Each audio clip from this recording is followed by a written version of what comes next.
Neste momento vai usar da palavra João Palmeiro, o presidente da Associação Portuguesa de Imprensa.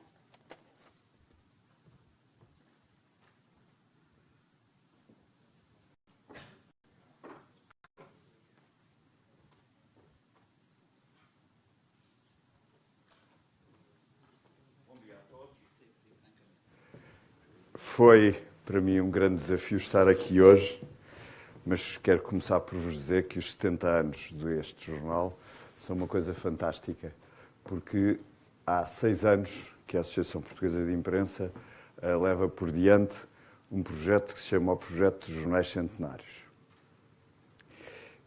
Existem 31 jornais em Portugal que se publicam há mais de 100 anos ininterruptamente. Eu digo sempre isto quando faço intervenções, porque ninguém tem consciência em Portugal disto. Isto é um património cultural e material de que há muito poucos países, se é que há alguns, estamos a investigar isto neste momento, e posso-vos dizer já que na Europa não há, que tenham 31 jornais, grandes, pequenos, médios, nacionais, locais, semanários, diários, mensários, tudo o que quiserem, que se publicam ininterruptamente há mais de 100 anos. Isto responde a algumas das questões que já aqui ouviram hoje de manhã discutir, porque isto quer dizer que, pelo menos, durante 4 gerações, pelo menos, porque há casos como o açoriano oriental, que tem quase 200 anos, portanto, já vamos em quase 8 gerações, que se revêem naquele jornal, que querem aquele jornal, que leem aquele jornal. E, portanto, já ter cumprido 2/3 desse caminho, como a Voz de Trás-os-Montes, ou como o Diário do Minho, que vai ser centenário a partir do próximo ano, e nós esperamos recebê-lo com os braços abertos, é uma coisa extraordinária, e bastava isso para eu vir aqui dizer muito obrigado àqueles que trouxeram o Diário do Minho também, mas que trouxeram a Voz de Trás-os-Montes até aqui hoje. Muito obrigado, porque de certeza absoluta, se tiverem a oportunidade um dia de ver este catálogo, é o catálogo de uma exposição que nós levámos ao Parlamento Europeu a Bruxelas em julho deste ano.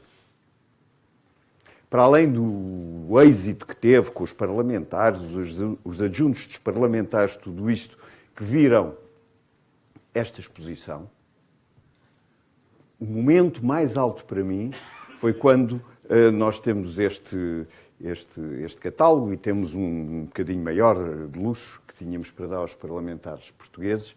Estávamos a pô-los nas caixas dos correios dos parlamentares e aquilo realmente é grande, tem volume. E saiu de lá dentro, de trás do ponto de correio dos parlamentares, se um senhor a falar inglês, que eu depois soube mesmo que era inglês, a dizer: não pode fazer isso, está-me a encher as caixas, é impossível, tire-me essa tralha, essa porcaria toda, não pode ser, e não sei o quê. E eu lá meti o rabito entre as pernas e comecei a afastar-me.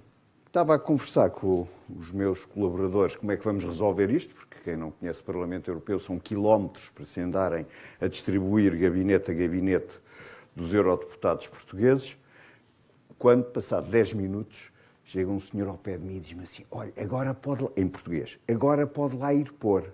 Eu disse: sei lá, então, mas saiu lá um senhor a ralhar comigo, quer dizer, já tenho alguns cabelos brancos, não tornam a ralhar comigo, quer dizer, não pode ser. Não, ele agora foi-se embora, foi tomar café, pode ir lá pôr. E eu digo: então, mas... E o senhor: venha cá por dentro, ponha por trás para ninguém ver. E depois o homem diz-me: olha, o senhor não sabe, mas o número de pessoas que eu já fui buscar a este Parlamento e disse: isto é o meu país, isto é a minha terra, e vocês chamam-nos analfabetos, a nós? O senhor nunca poderá perceber o que é que fez por nós.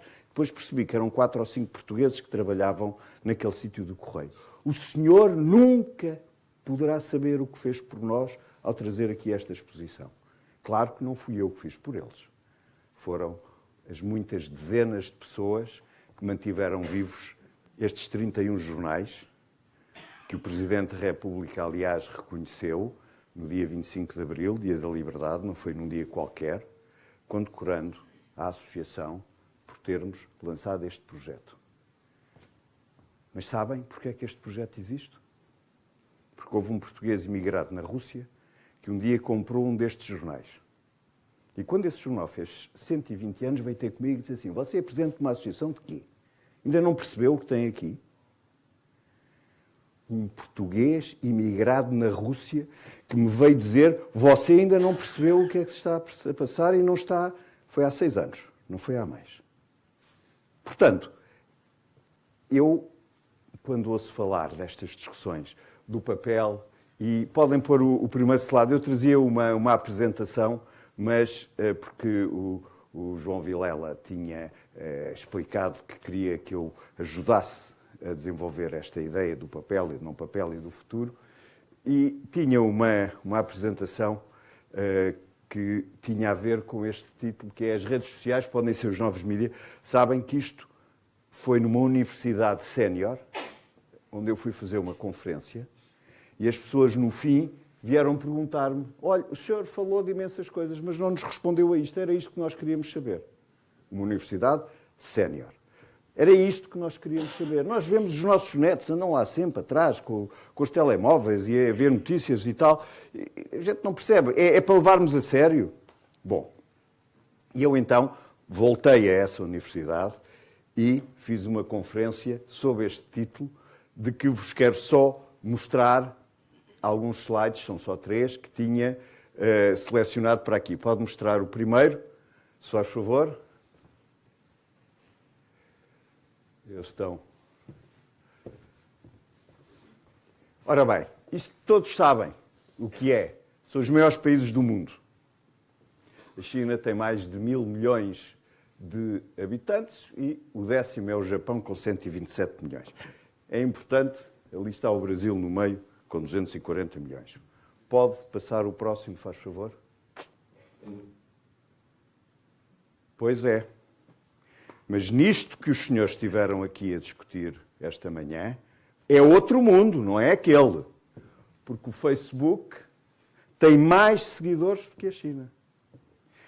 E queiram ou não queiram, digam-me o que quiserem dizer, um senhor chamado Zuckerberg sabe isto e é com isto que ele traça os seus planos e o seu futuro. Não vale a pena estarmos aqui agora a dizer que vamos pôr uma bomba, ou que vamos implodir, ou que vamos contrariar, ou que vamos fazer. Não. Não. Isto, como vêem, tirando a China e a Índia, nos 10 primeiros, as comunidades mundiais, são comunidades, são redes, são pessoas que falam entre si, como nós estamos aqui a falar, que trocam mensagens, que dizem coisas, essas comunidades, até ao 10º posto, só há 2 países, na tradição que nós temos de nações, estados, países, são só 2. Tudo o resto são comunidades de redes sociais. Pode passar o outro, só se faz favor?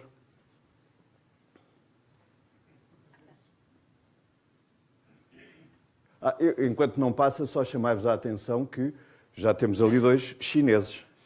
Nós dizemos que não há liberdade de imprensa, não há liberdade de expressão, não há isto, não há isto. Sim, é verdade, mas há liberdade de comunicação. Há liberdade de comunicação. Bom, só pedi que vos mostrassem isto é um estudo feito pelo Reuters Institute, que funciona na Universidade de Oxford, e este estudo mostra quem são as comunidades nacionais que mais usam as redes sociais como fontes de notícias. E quero-vos chamar aqui a atenção, naturalmente, para 2 coisas. Na Europa, isto está limitado à Europa. 2 coisas que é... Não é a Europa, não, peço desculpa. Que é o Brasil e Portugal. Deem as voltas que derem. Decidam como quiserem que é tudo mau, que são fake news, são tudo isto. Se nós, empresários dos mídia, não olharmos para isto com os olhos de ver, vamos todos acabar no lixo. Isto é, para mim, claríssimo. Não tenho a mais pequena dúvida de que é com isto que temos que lutar. Agora, eu ouvi dizer, e é verdade, que o mercado da saudade é para nós uma coisa extraordinariamente importante. O mercado da saudade para os jornais já era visto, do meu ponto de vista, mal, como sendo um mercado único antes das redes de distribuição. Porquê? Porque o jornal ia pelo correio e o correio era o distribuidor. Mentira. Nós temos em Portugal o código postal há 40 anos ou 50 anos. Há moradas no Brasil, há jornais portugueses que mandam para pessoas no Brasil, que mandam para o Sr. José Francisco, que mora na rua esquerda, que liga àquela rua que tem árvores, na Casa Amarela. Eu já vi. Porque nós temos um problema, é que olhamos para nós próprios. Não. O mundo, onde estão os portugueses, é outra coisa. E, portanto, já nessa altura, não era a mesma coisa mandar para a rua, a Avenida da Liberdade, 135, sétimo esquerdo, código postal, é uma coisa. Mandar para esta morada que eu vos disse, e vi mais outras deste género, é outra coisa. Ou mandar 50 jornais para a África, para uma irmãzinha que está no meio do mato, para ela distribuir os 50 jornais por pessoas que nós nem imaginamos quem são. Portanto, já nessa altura não era a mesma coisa. Mandar para a África, mandar para o Brasil ou mandar para Paris. Agora, temos que acrescentar a isso uma coisa, que é, no Brasil, onde estavam aqueles 240 milhões de pessoas, quantas dessas pessoas têm acesso à banda larga e à rede óptica? Quantas dessas pessoas têm acesso a contratos de telemóveis como os que nós temos, em que dão pacotes? Qual é a estratégia que esses cidadãos têm para tentar aceder a notícias como nós? Porque têm, claro, eles já vivem num mundo global, portanto sabem. Sabem que lá os portugueses, onde têm primos, tios, avós, enfim, essas coisas todas, vê isso com grande liberdade. E isto é qualquer coisa que, se nós queremos ter êxito, que é outra coisa de estarmos presentes, de não morrer. Vocês sabem que eu decidi que não falo do passado. O que lá vai, lá vai. Se fizemos, se não fizemos, se fomos capazes de influenciar, se fizemos, não interessa. É uma choradeira pegada que eu não quero. É o futuro que tem que vir aí. Por exemplo, o Luís Carlos, que veio aqui trazer uma mensagem que eu acho que é fundamental sobre o papel, como todos os outros, mas sabem que há 4 anos foi feito um estudo em Portugal por um grande consultor português da área da economia e do mercado sobre o mercado das gráficas. E a primeira conclusão que este senhor fez foi: os jornais em papel e as revistas vão acabar, portanto, os senhores não invistam em jornais, em equipamentos para produzir jornais e revistas. O que é que isto quer dizer? Quer dizer que, apesar de Portugal ter sido o primeiro país europeu visitado em 2001 por uma missão da NASA para dizer assim: o Senado autorizou-nos a comercializar patentes sobre tintas inteligentes. Tintas inteligentes. Eu não sei se sabem, grande parte das naves americanas da última geração, antes destas agora, não tinham painéis com instrumentos. Era tudo tintas que reagem por causa do peso e por causa do espaço. Portanto, com o declínio do investimento americano no programa espacial, a NASA foi autorizada a vender e a abrir patentes que se consideravam que já não tinham nenhum segredo, porque já eram facilmente domináveis. Vieram a Portugal porquê? Porque era o país que tinha maior número de jornais diferentes. Pluralismo e diversidade. Essa ninguém nos tira. Vieram aqui dizer: isto nós achamos que queremos experimentar aqui. Porque os senhores têm a possibilidade, com jornais pequenos, muitas páginas, poucas páginas, muitas notícias, saem muitas vezes, poucas vezes. Aquilo era um mundo. Pois é. Mas não havia, no mundo gráfico, quem tivesse equipamentos suficientemente modernos, na altura, estamos a falar de 2001, para poder ser, digamos que, o outro lado da experiência. Mas sabem onde é que o papel pode acabar? O papel pode acabar de uma maneira muito simples. Independentemente de qualquer um de nós, dos esforços todos que nós façamos. O papel de jornal não se fabrica em Portugal. Porque as celuloses portuguesas só fabricam aquilo que se chama a pasta química, não fabricam aquilo que se chama a pasta mecânica. E o papel de jornal é feito com pasta mecânica. Uma máquina para fazer papel de jornal mecânica tem que ter pelo menos uma produção anual de 300 mil toneladas. Portugal gasta, neste momento, menos de 70 mil toneladas por ano para imprimir jornais. Quando se para uma máquina destas, 300 mil toneladas, e há de 600 e 900, em qualquer sítio do mundo, repô-la a funcionar, a parar leva 6 meses, repô-la a funcionar leva 1 ano. É que estas são as coisas, senhor administrador da Voz de Trás-os-Montes, que nós temos que nos preocupar. Estas é que são as coisas. Porque um dia, nós até dizemos que temos leitores, mas os fornecedores de papel dizem, mas eu não tenho papel para lhe dar. Já aconteceu em Portugal. Já aconteceu em Portugal, que teve que ir daqui uma missão a Bruxelas, e quem nos salvou nessa altura foi um eurodeputado chamado Manuel Porto, e aqui lhe presto uma vez mais essa homenagem, porque o único sítio onde havia papel de jornal que nós conseguíamos importar na altura com a quantidade que precisávamos era no Canadá. E como o Canadá não fazia parte da União Europeia, as cotas de importação do Canadá já estavam preenchidas e não havia papel de jornal. Fomos daqui a Bruxelas resolver isso uma vez. Mas quando não houver mesmo papel produzido, não vale a pena ir a Bruxelas nem onde quer que seja. Bom dia, Carlos. Pensavas que entravas cheio de fininho, não? Faz favor. Senhor Presidente da ERC, de se entrar e de se sentar. Então, eu agora passo a ter mais tempo na língua, quer dizer, está cá o regulador, portanto tenho que ter mais tempo na língua. Hã? Então, por isso é que nos contratam para vir a estas coisas, olha lá, senão era uma chatice. Então, é verdade, portanto, que nós podemos fazer todos os esforços. Por exemplo, há experiências neste momento de impressões holográficas que a publicidade paga milhões para estar nisso.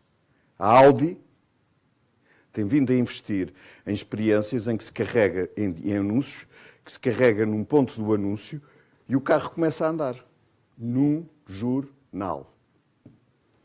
Claro que isto transportado para tudo o que os senhores quiserem, em termos de impressão, em termos de qualidade, oferta, experiência. As pessoas hoje falam em experiências, as pessoas querem experiências, querem acontecimentos. Claro, abrir um jornal e não saber se vai lá sair uma fotografia que sai de lá de dentro a Madonna a dizer eu agora vivo em Portugal.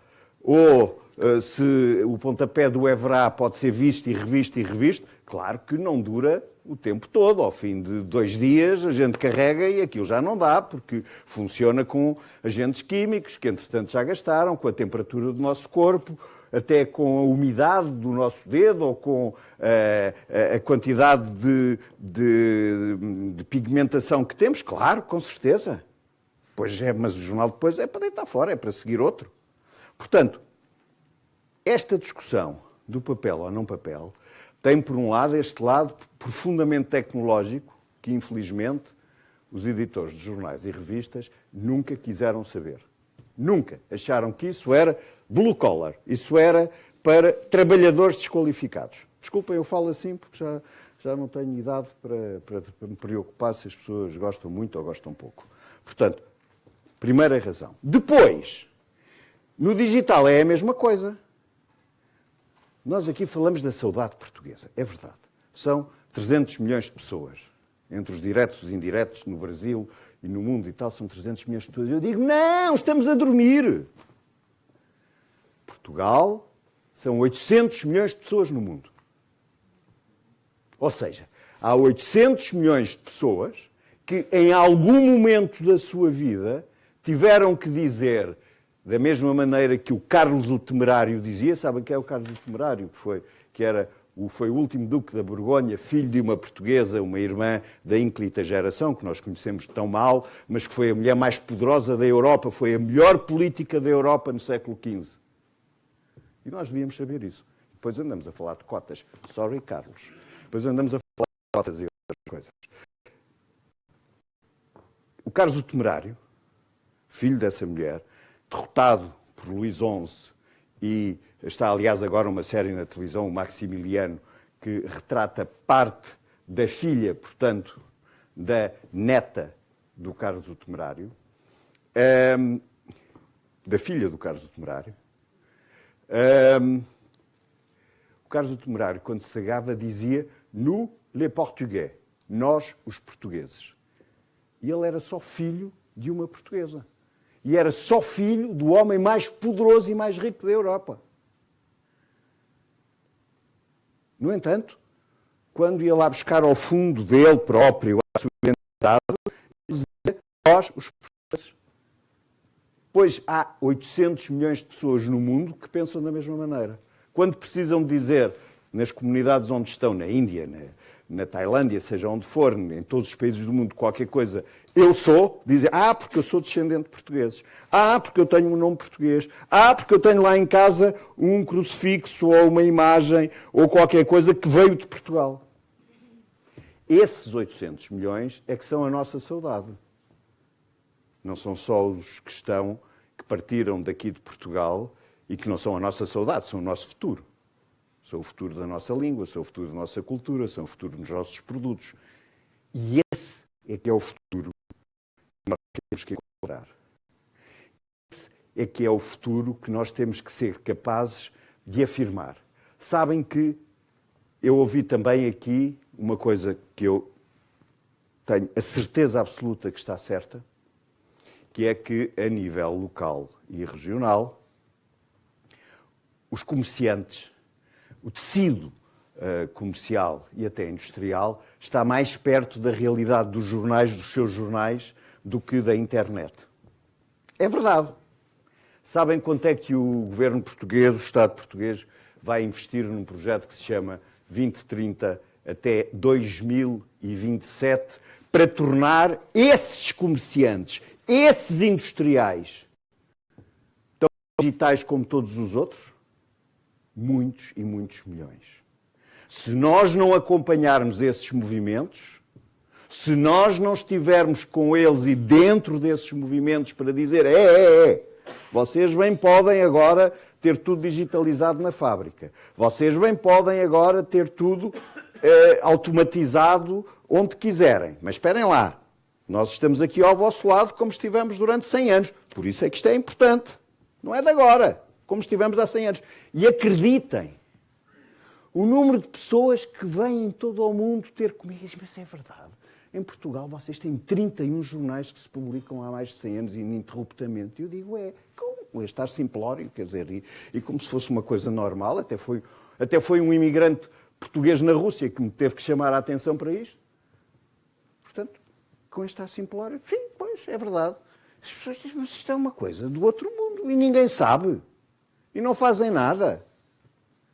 Então, é preciso que, nessa mudança radical que está a haver na sociedade portuguesa, que nós estejamos dentro.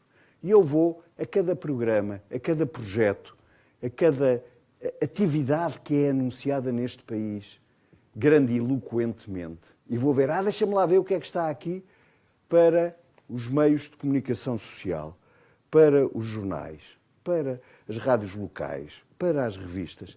Normalmente é nada. Ou seja, eu poderia ser o presidente de uma associação feliz porque não tinha nada que fazer, só tinha que deixar passar o tempo. Mas seguramente que um dia seria o presidente feliz de uma infeliz associação, porque não havia associados. Eu prometi ao João Vilela, e quero terminar com isto, que olhava para todas as coisas que aqui foram ditas, prometi a mim próprio não escrever mais do que uma folha com as coisas que foram ditas, mesmo assim tive que escrever de lado a subir e do outro lado a descer, porque realmente tudo o que foi aqui dito antes foi de grande interesse. E eu vou só, de todas as coisas que tomei, tentar com alguns mitos. Primeiro mito, leitura e literacia. Nós, já estou como o Carlos Temerário, não é nós os portugueses, mas é nós os jornais, estamos excluídos do Plano Nacional de Leitura. Querem que eu diga outra vez? Para ver se ficam bem. Nós, os jornais, estamos excluídos do Plano Nacional de Leitura. No lançamento e nas 3 revitalizações do Plano Nacional de Leitura, a última das quais foi no orçamento do ano passado, eu não consegui entrar por uma porta que está reservada aos livros, entidade que eu muito gosto, de que somos parceiros em muitas coisas, que temos os mesmos tipos de problemas em muitas outras, mas há aqui um preconceito. Preconceito, meus senhores, em relação ao papel dos jornais e ao papel dos livros na cultura.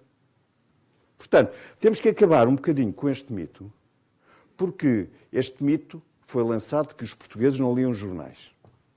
Eu levei 10 anos nas instituições internacionais a destruir esse mito. Porque o que era verdade era que os portugueses liam menos jornais diários do que a média dos portugueses. Porquê? Porque as estatísticas que foram feitas sobre isso excluíram toda a imprensa portuguesa, não digo regional, nacional e regional. Lembrem-se que há 20 anos havia o Expresso, havia o Jornal, havia o País, quer dizer, havia muitos jornais semanários com grande tiragem em Portugal. Pois, tudo isso estava excluído porque a estatística internacional, por razões históricas, não vou perder aqui a vossa paciência para ouvir isso, estava excluído. Portanto, o primeiro mito que é preciso acabar com ele é que em Portugal os portugueses não querem ler. Não é verdade. Não é verdade. Temos um associado novo na associação que lançou há 2 anos um projeto que se chama O Freguês. O Freguês é um jornal de freguesia urbana. Ou seja, é que muitas vezes nós chamamos os jornais de paróquia. Das freguesias mais rurais ou urbano-rurais, lançada numa grande cidade que é em Lisboa. O homem não tem mãos a medir com o crescimento de leitores de jornal. E os leitores de jornal são, desde os miúdos da escola, dos agrupamentos que ali estão, e ele não faz nada de especial, só dá as notícias que a junta de freguesia lhe dá e mais umas coisas desse género. E este projeto tem 2 anos, não tem 50, nem 100 anos, nem 200 anos.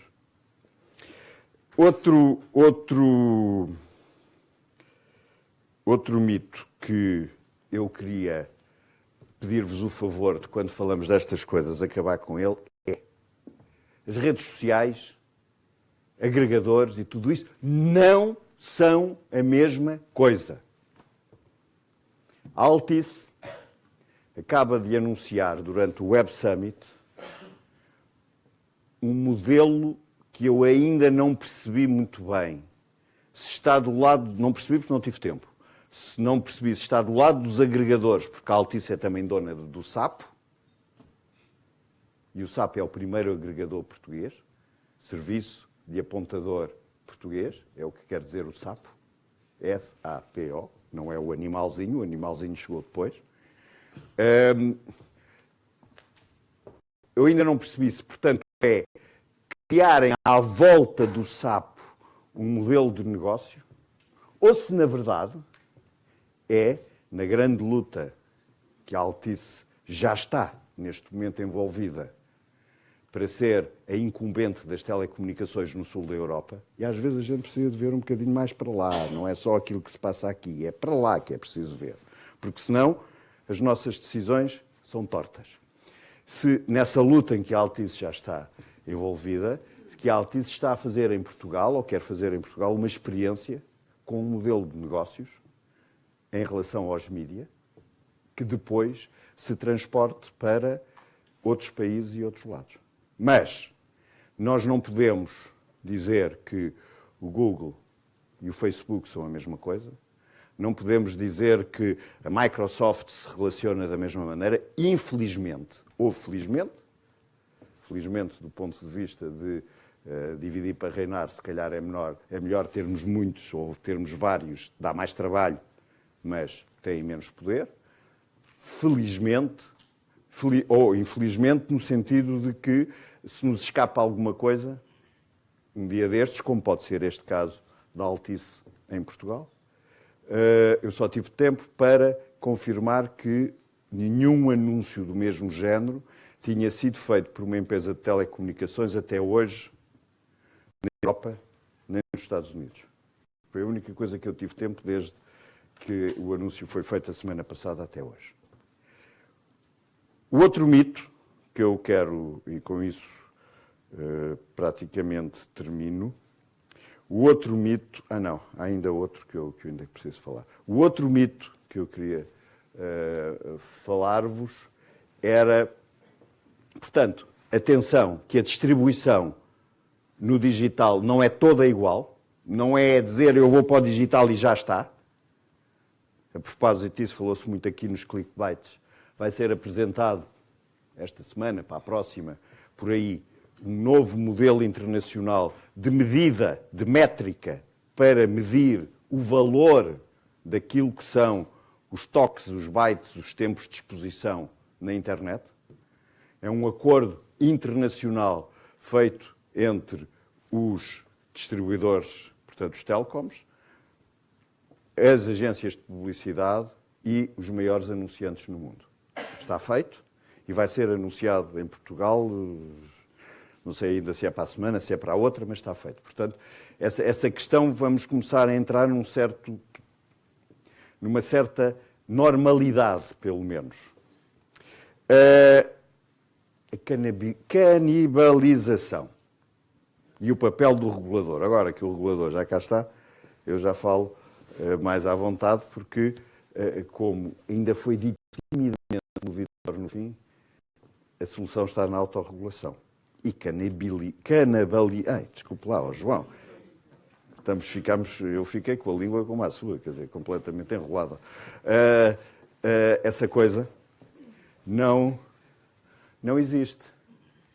Não existe. Ou por outra, existe, mas existe como uma consequência, digo eu, positiva, da legislação e da regulação que temos.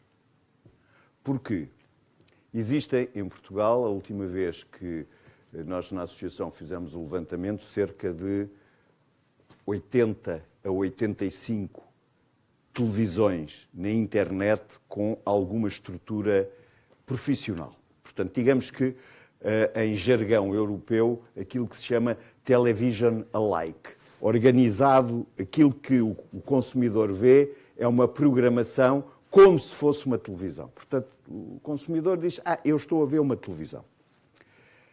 Dessas 80 e tal televisões, a última vez que olhámos para o que estava registado na ERC, estavam 16, se não me engano. Pode ser que estejam agora 17, 18, mas como veem, a grande maioria não está registada. Isso quer dizer que todos os conteúdos nossos, de mídia, que essas televisões usam, são ilegais, têm que ser licenciados. São piratas, têm que ser licenciados. Porque as outras que usam fazem, porque a lei portuguesa diz que os órgãos de comunicação social podem fazer uma coisa que se chama revista de imprensa. E a partir da revista de imprensa, naturalmente, fazem o desenvolvimento das notícias. Portanto, isto é aceitável do ponto de vista deontológico, é aceitável do ponto de vista da regulação. E é barato. Dá milhões para alguns. Portanto, é preciso acabarmos um bocadinho com este mito. Não há nada que nós possamos fazer. Não, existe. E nós, em Portugal, tivemos há muito pouco tempo uma grande... Foi que conseguimos que os jornais e as revistas portuguesas, no que diz respeito ao pagamento dos direitos da cópia privada, não é um bocadinho complexo vos explicar, mas quando se compra um equipamento como este, paga-se uma taxa, pela primeira vez, paga-se uma taxa de, dependendo no mínimo de 50 cêntimos, no máximo 4 euros, de acordo com a capacidade de memória que o equipamento tem, para podermos nós tirar as fotografias àquilo que quisermos, ou registarmos, por exemplo, esta conversa que estamos aqui a ter, ou tudo isso. Portanto, isso chama-se para utilização privada. E é legal fazê-lo para utilização privada. Fotografar as páginas do livro, enfim, ir a um monumento e fotografar a fachada do monumento, quer dizer, tudo isto, desde que seja para utilização privada, é legal. E para compensar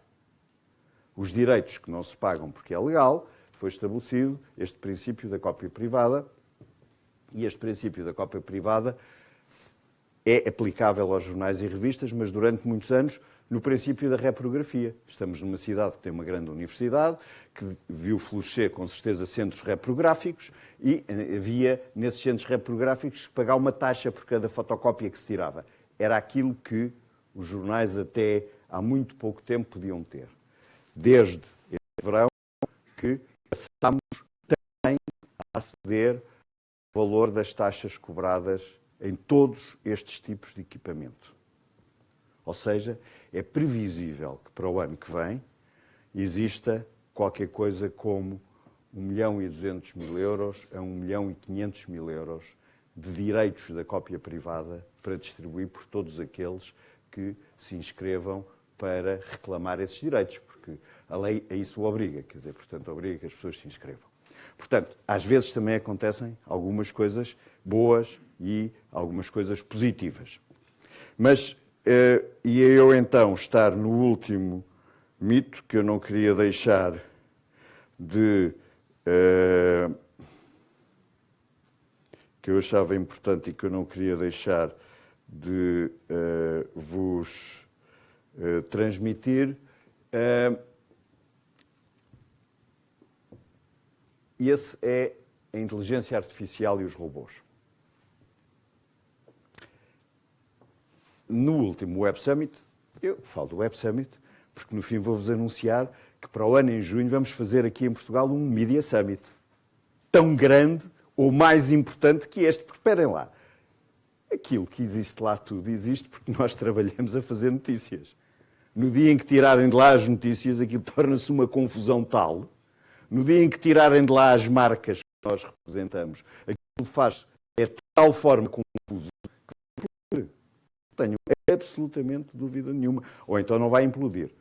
Os sistemas que já existem para começar a controlar fake news vão tomar conta de tudo e depois, cada vez que nós lá pusermos qualquer coisa, alguém vai perguntar: o senhor tem a certeza que isto é verdade? O senhor viu isto mesmo? Então diga lá onde é que viu. Ponha lá aqui os metadados que justificam que isto é verdade. E depois eles não dizem, mas é o que está no pensamento a seguir, e que se for preciso fazer um processo para si, é a sua acusação. Portanto,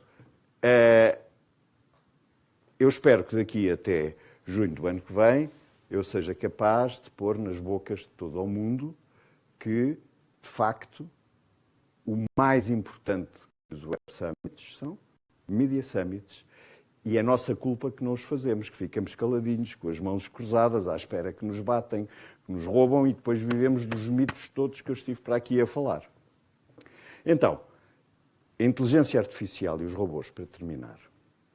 Quando eu vi aquela cena de entrarem dos robôs e dizerem à plateia: nós vamos tirar os vossos empregos todos. E as pessoas a aplaudirem, eu disse assim: aqui há alguma coisa que não está certo. Não está, porque não entrou a seguir um ministro ou um primeiro-ministro a dizer assim: e a boa notícia é que o Estado vos vai pagar todos os meses um salário para eles trabalharem, os robôs para vocês. Se tivesse sido assim, eu diria: é verdade, pode acontecer, pode, mas tinha sido uma coisa positiva. Agora não houve nada disso. Houve apenas o embasbacamento pela tecnologia. E o embasbacamento pela tecnologia, às vezes, pode nos levar a soluções muito, muito, muito complicadas. Portanto, neste setor onde estamos aqui, por mais inteligência artificial, e a inteligência artificial aqui tem a ver com aquilo que falámos aqui, dos algoritmos, enfim, essas coisas todas. Os algoritmos são feitos por nós, para servir nós. Não são feitos por... É verdade que são uns cientistas muito melhores e mais capazes do que eu, o fazem, mas nos servirem a nós. Portanto, os algoritmos que fazem com que a inteligência artificial funcione e que permitem que os robôs...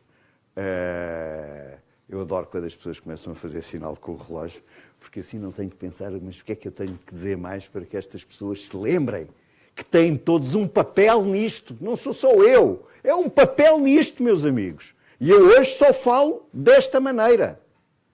Eu estive há 15 dias no Brasil e fartei-me de dizer isto no Recife. Nos jornais do Recife. Comecei a receber mails a dizer obrigado. Há muito tempo que não ouvíamos uma pessoa falar com esperança, vir-nos dizer que sim, que tínhamos futuro. Sim, que tínhamos um papel. Sim, que tínhamos que continuar. E eu disse, olha, foi preciso alguém de fora, santos de casa não fazem milagres, claro, foi preciso alguém de fora perceber que é este o caminho. Portanto, para terminar com a inteligência artificial e começar a sair devagarinho, para terminar e dar a certeza absoluta que me vou mesmo embora, portanto, que deixo o palco ao Carlos Magno, que vem a seguir. Portanto, para terem a certeza absoluta que a inteligência artificial vai existir, que a inteligência artificial e os robôs vêm aí. Mas nós que estamos nesta indústria, nós que estamos nesta sala, somos os guardiães de que o mundo em que nós vivemos, a democracia, o equilíbrio do ambiente, o bem-estar e a cultura só desaparecem no dia em que eu disser isto já não vale nada. Muito obrigado.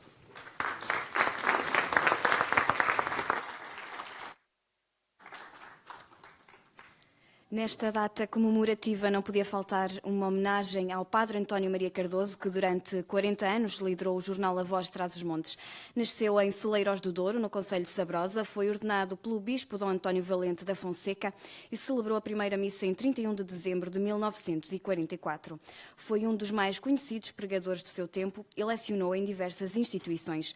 Colaborou com várias entidades civis e religiosas e foi o substituto do Padre Henrique Maria dos Santos como diretor da Voz de Trás-os-Montes. Uma pessoa atenta e delicada, ciosa da função que cada um exerce na vida. Na Voz de Trás-os-Montes defendia o trabalho de equipa, mas confiava que cada um pudesse responsabilizar-se por si e pelos seus companheiros. Convido agora o atual diretor editorial, Agostinho Chaves, a subir ao palco para partilhar algumas memórias.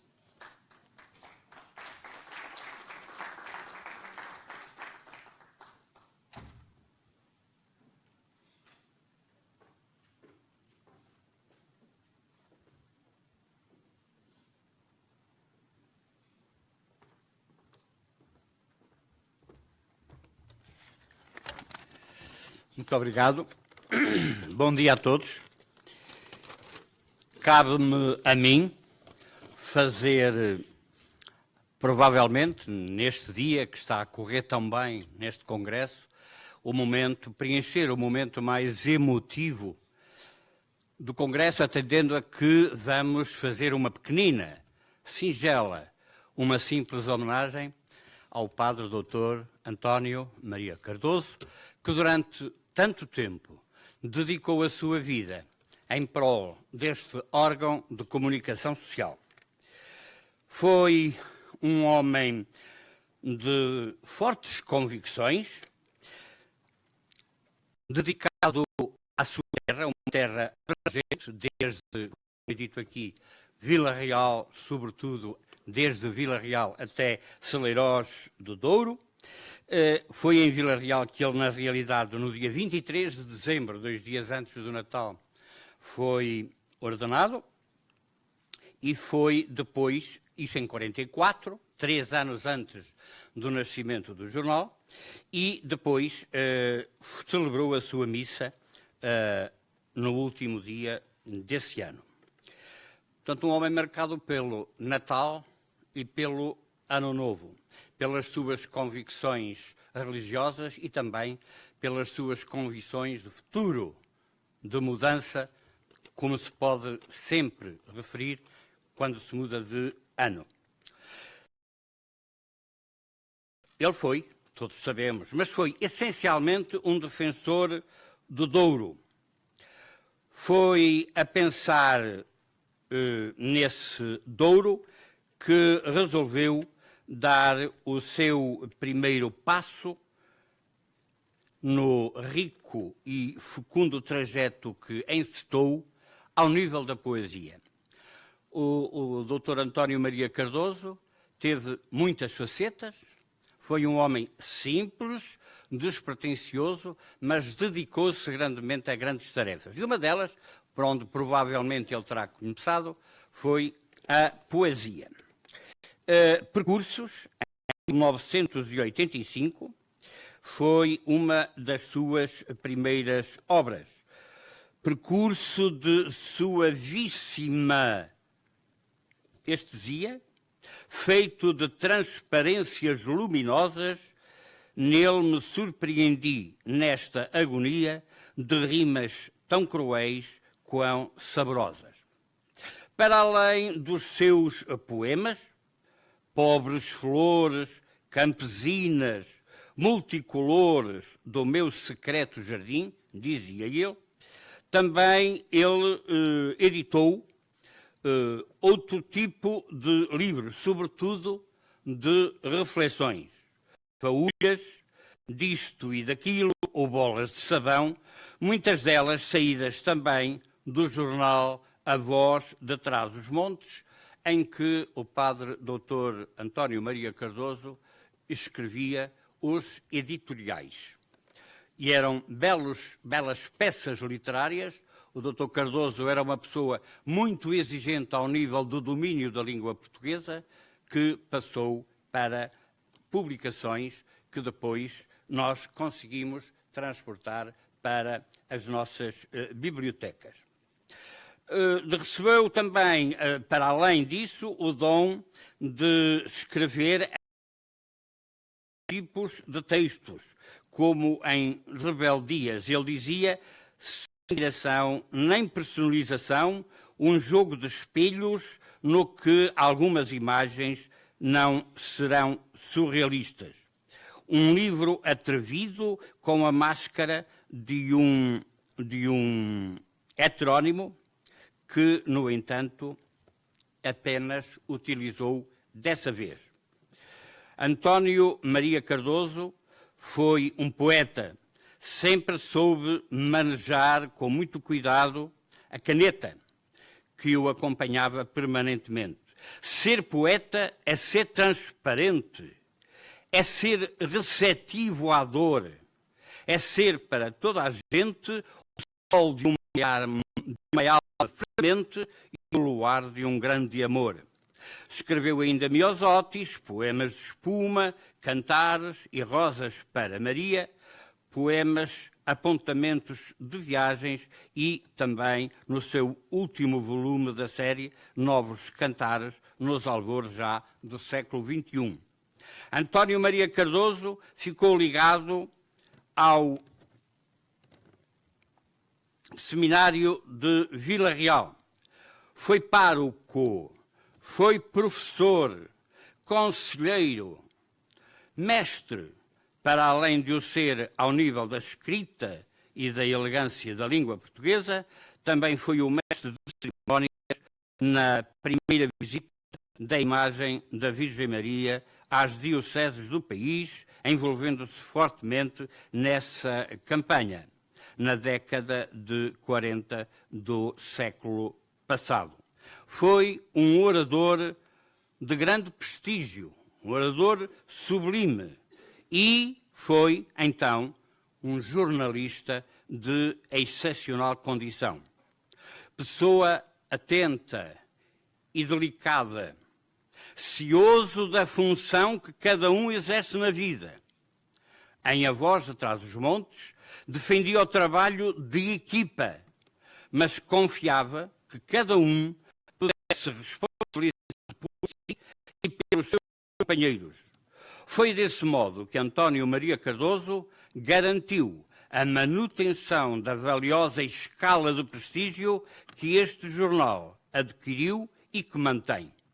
A nossa homenagem muito grande a um homem que deu tudo de si em favor da comunidade.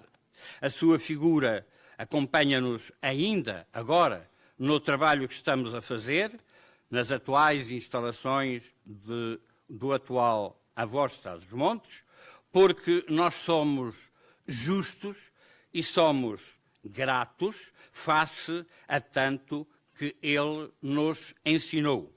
A nossa homenagem a um homem que deu tudo de si em favor da comunidade e Dr. António Maria Cardoso. Muito obrigado.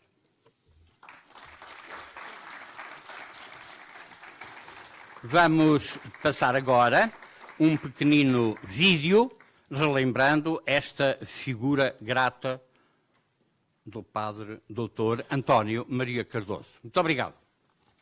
Tenho consciência que neste curto espaço de tempo qualquer opinião sobre uma personalidade tão rica e tão envolvente vai pecar sempre por profundamente escasso. Tenho essa memória de uma personalidade que a região há de saber ir conhecendo ao longo do seu tempo, porque também a memória constrói-se, nunca é um objeto totalmente acabado, e tenho a consciência de que a região há de saber ler e reler o Padre António Maria Cardoso, dada uma personalidade com ideias tão claras sobre determinados assuntos, dada a experiência que ele teve, não só como doriense, mas inclusive como capelão militar e como um agente interveniente na região, que estava preocupado em atingir aquilo que, se quisermos, será o eterno do ser humano e não a circunstância do momento. O Sr. Padre António Maria Cardoso, que eu conheci, era um homem de igreja, profundamente de igreja, muito crente, muito senhor digamos, dos valores que a igreja tem. Portanto, não era só de palavras, era a consciência.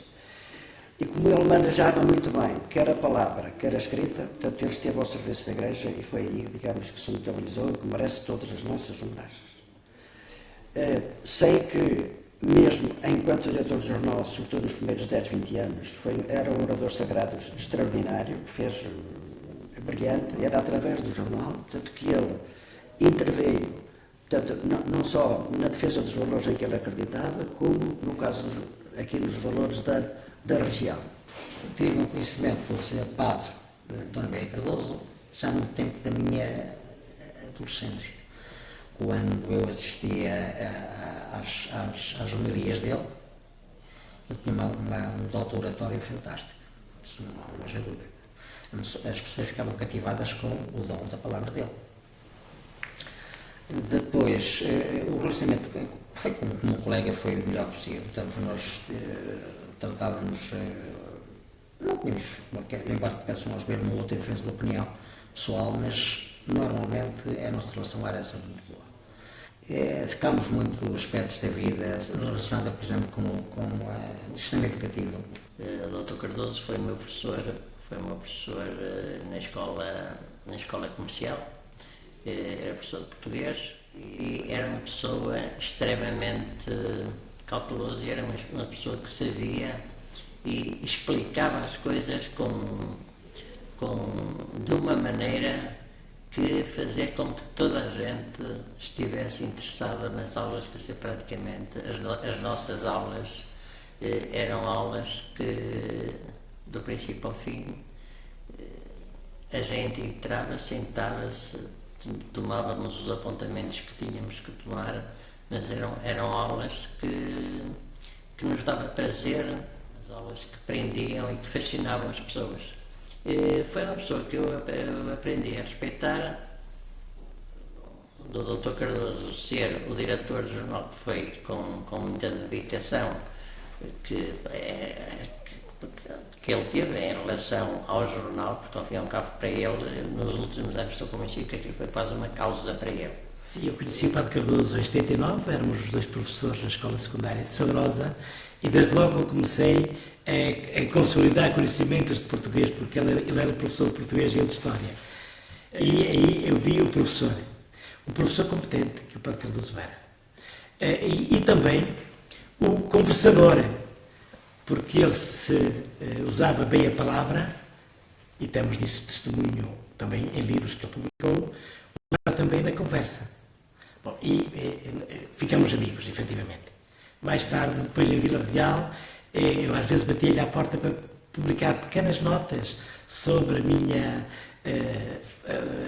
tarefa de animador cultural que eu desempenhei, enfim, nos anos 80, tenho do Padre Cardoso uma memória muito positiva neste meu relacionamento e lembro com saudade e com muito respeito, com muita estima.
Esse jornal, chamado Pittsburgh News, conhece na altura em que o presidente Lincoln fez o discurso, esse célebre discurso, que é um discurso fundador dos Estados Unidos, ele, jornal, como entidade coletiva, não entendeu a importância histórica daquele discurso. E muitos anos depois, o jornal vem pedir desculpa aos leitores. E eu acho isto um gesto nobre e bonito. Porque nós, às vezes, temos dificuldade em entender a história que nos passa à porta. O Hegel estava sentado em Iena, na sua casa, quando viu passar o Napoleão a cavalo na sua janela. E eu costumo dizer que o Hegel escreveu que viu o mundo passar à porta. Costumo dar este exemplo para dizer que já no tempo de Hegel havia uma janela que fazia de televisão, porque ele estava sentado e viu o Napoleão em direto, ao vivo, a cores, passar à porta. E eu acho que nós hoje temos que ter a noção de que a história nos está a passar à porta, de que estão a acontecer coisas muito importantes, paradoxais às vezes. Não posso deixar de pensar que enquanto a Web Summit em Lisboa fazia todo aquele show-off, e não estou a criticar a Web Summit, estou a dizer que era a realidade do Web Summit, e depois o resto é um país queimado, um país com problemas, um país desestruturado, um país que precisa de fortes no interior e precisa de universidades capazes de passarem para lá dos muros ou do seu próprio horizonte, mas ao mesmo tempo que precisa de universidades, e esta tem, uma grande universidade, uma cidade ou uma região precisa também de estar no espaço mediático global. É preciso que em qualquer parte do mundo, quando se quiser saber o que é que se passa em Portugal ou o que é que se passa em Vila Real, à simples distância de um clique, alguém procure a Voz de Trás-os-Montes e encontre as notícias que às vezes não aparecem nos grandes jornais paroquiais ou regionais de Lisboa e Porto.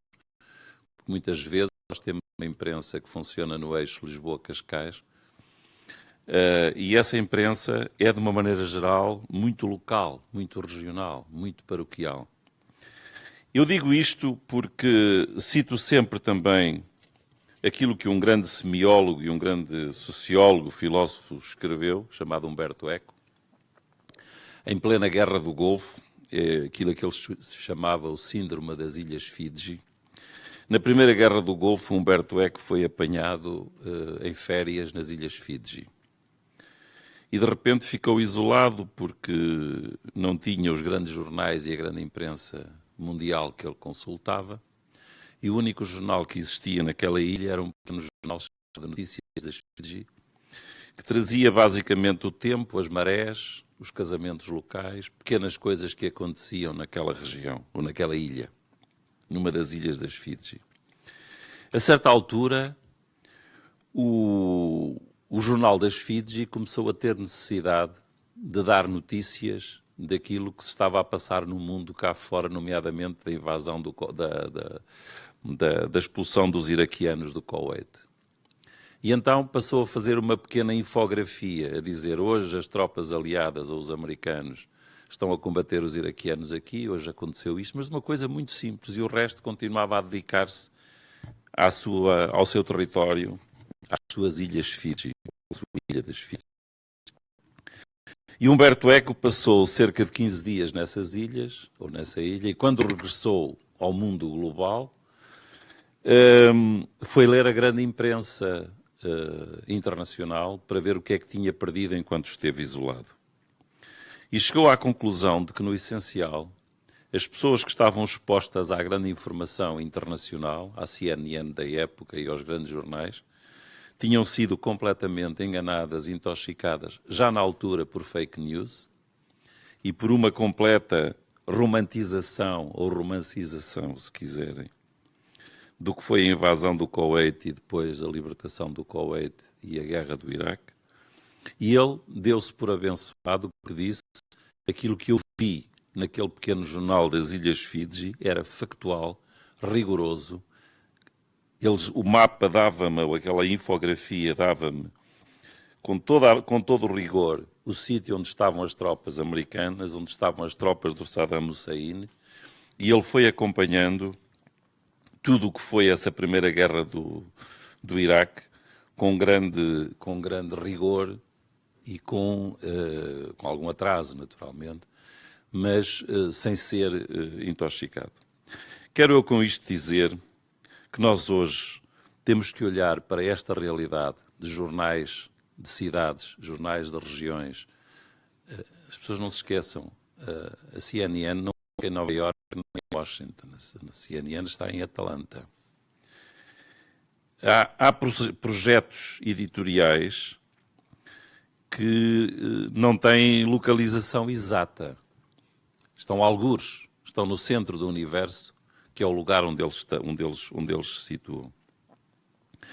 E é por isso que eu olho para esta realidade, para um jornal que se chama A Voz de Trás-os-Montes, e a única coisa que me apetece dizer-lhes é: não desistam, continuem, cresçam, conquistem leitores em todo o mundo, mas há uma coisa que eu gostava de lhes dizer: profissionalizem-se.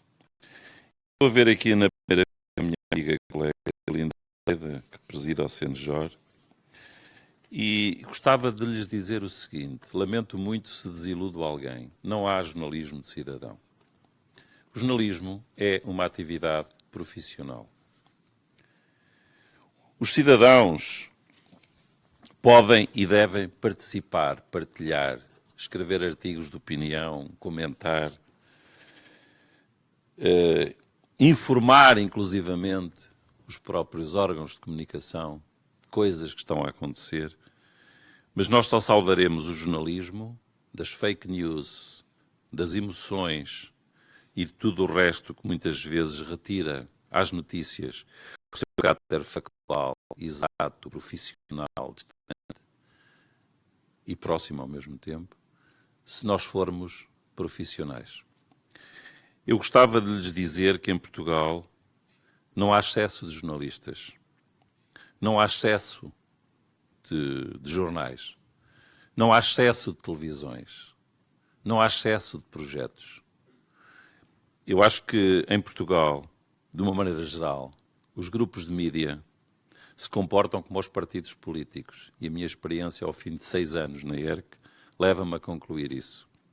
Muitas vezes o objetivo de um grupo de mídia não é crescer e ter mais leitores, mais ouvintes, mais espectadores. O objetivo é impedir que o seu concorrente lhe roube o seu público, porque o público é cada vez mais escasso. E eu gostava que nós vivêssemos num país onde a competição na informação fosse maior. Eu dou-lhes um exemplo. As televisões, a determinadas noites, estão todas a transmitir debates desportivos e não há rigorosamente alternativa nenhuma. Nós temos problemas de diversidade, nós temos problemas de pluralismo.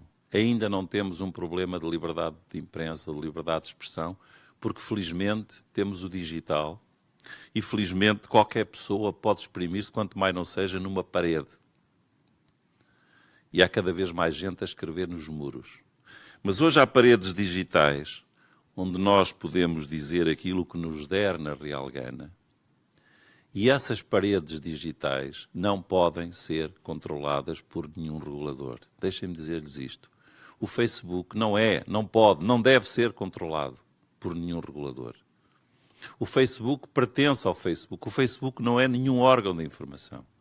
O Facebook é uma rede social onde todos estamos e cada um está cumprindo as regras daquela instituição, e sabemos como eles retaliam, e nesses espaços cumprimos regras, mas cada um está, às vezes com nomes falsos, é verdade, e nunca vi tanta clandestinidade ou tanta pirataria ou tanto discurso do ódio como se vê nas redes sociais, mas não é isso que está em causa. Eu acho que para preservar no digital os espaços editoriais, nós temos que fazer uma coisa. E volto àquele primeiro discurso que eu fiz quando tomei posse de Presidente da ERC na Assembleia da República. nós temos dois objetivos fundamentais. Por um lado, os estatutos editoriais. Um órgão de comunicação tem uma carta de apresentação ao público, como a Voz de Trás-os-Montes tem, e diz: eu sou isto, chamo-me assim, e a minha linha editorial é esta, faço isto.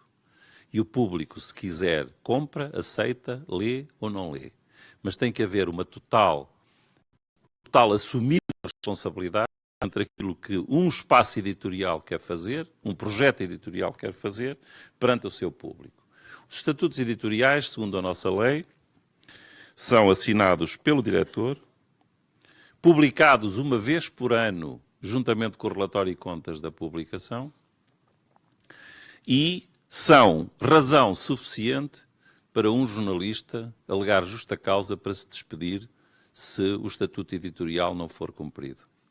Ao fim de 6 anos na ERC, eu nunca percebi porque é que os partidos políticos ainda não reforçaram este papel legal dos estatutos editoriais, que, do meu ponto de vista, deve ser a grande declaração de princípios, o grande compromisso de cada órgão de comunicação com os seus leitores. Por um lado.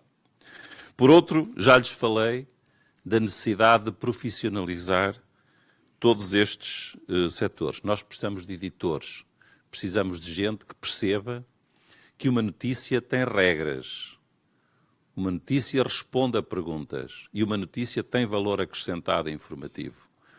E temos que voltar ao princípio: as opiniões são livres, os factos são sagrados. Numa altura em que nos falta o reconhecimento e a certificação dos factos, eu acho que o papel do regulador deve ser cada vez mais e apenas certificar que determinado órgão de comunicação cumpre ou não cumpre as regras, cumpre ou não cumpre as leis. Tudo o resto será uma espécie de poder excessivo que é dado aos reguladores para interferirem naquilo que deve ser a liberdade de expressão e a concorrência entre os órgãos de comunicação. Eu termino dizendo 2 coisas básicas que para mim são muito importantes. Eu também gosto muito de tentar perceber o futuro, antecipar, e todos nós especulamos. Mas eu aprendi que não há notícias do futuro. Uma notícia ou é um facto passado ou um facto que está a acontecer. O jornalista transforma a realidade em atualidade, transforma os factos em notícias. E antes de um facto acontecer, eu não posso dizer que ele aconteceu. Isso é agenda, isso é previsão. Resumindo, se eu sei que no próximo fim de semana o Benfica e o Sporting jogam, esse sorteio já foi feito, já não é notícia. A notícia será o resultado desse jogo.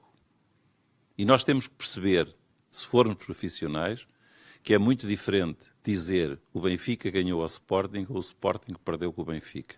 Estamos a dizer a mesma coisa, mas estamos sempre a tomar partido, porque as palavras não são neutras e o jornalismo exige cada vez mais profissionais a sério que percebam a importância que têm as palavras.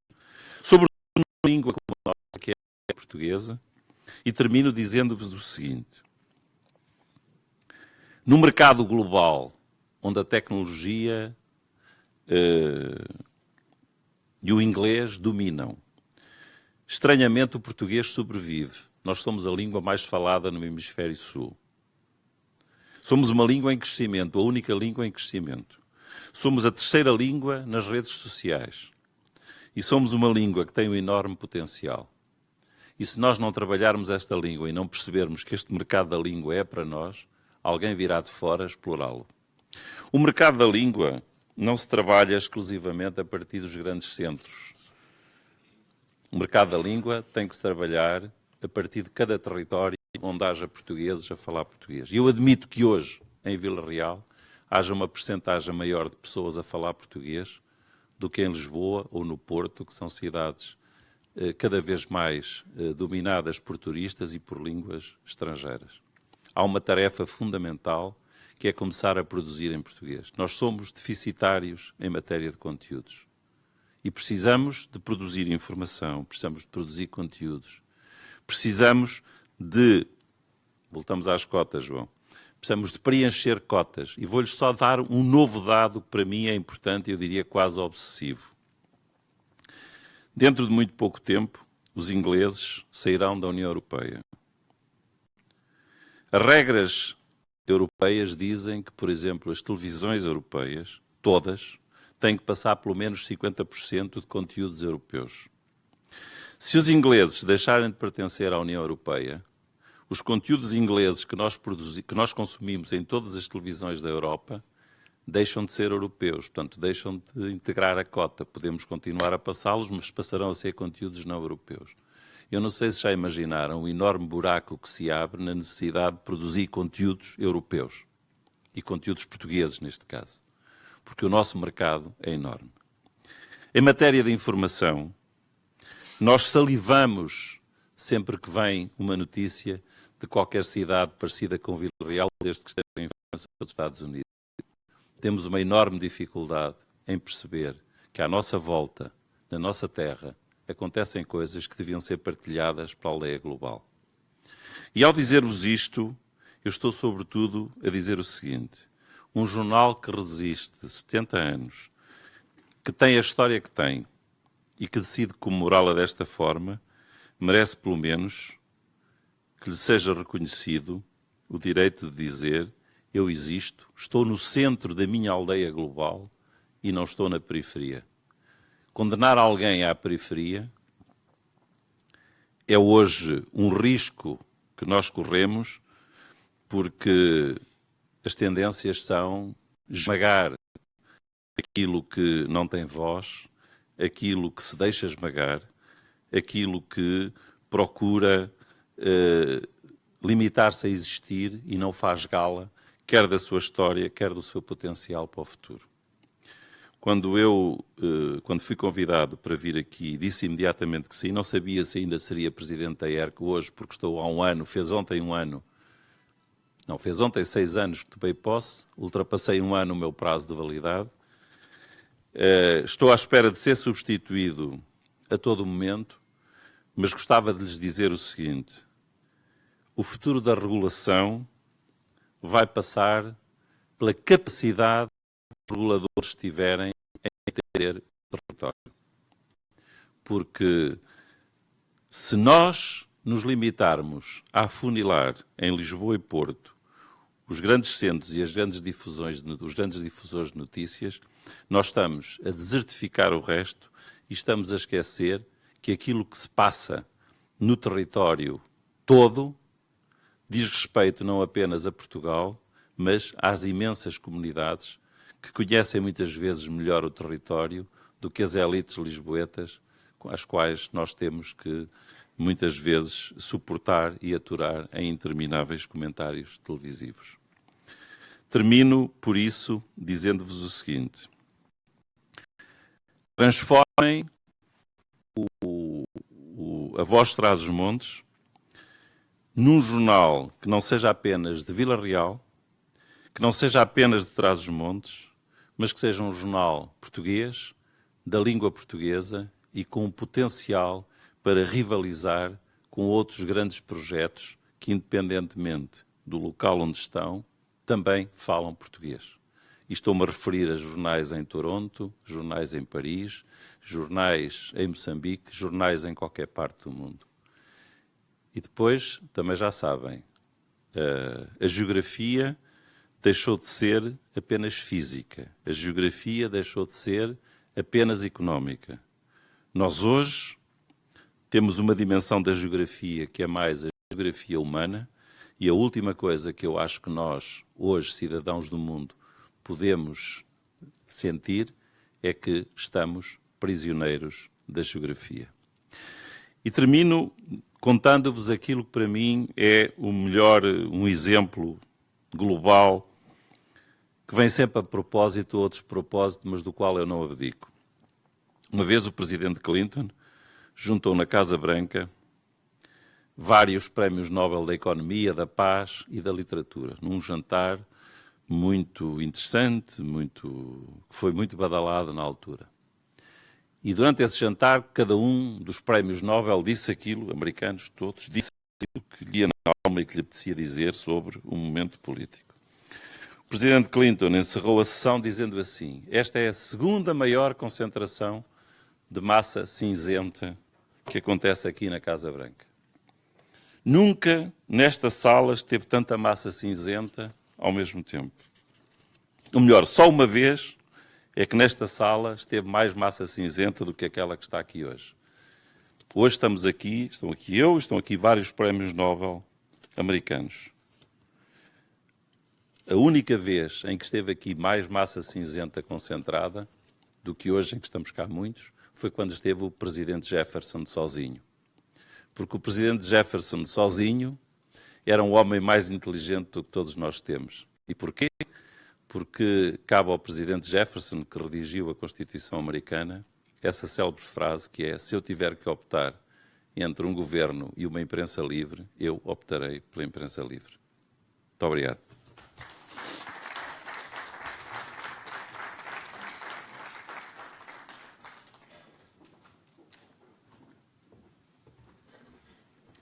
E assim, com a mensagem do Presidente da Entidade Reguladora para a Comunicação Social, encerramos esta primeira sessão comemorativa do aniversário do jornal A Voz de Trás-os-Montes. Agradecemos a presença de todos aqueles que nos acompanharam durante esta manhã, esperando reencontrá-los mais logo às 2h30.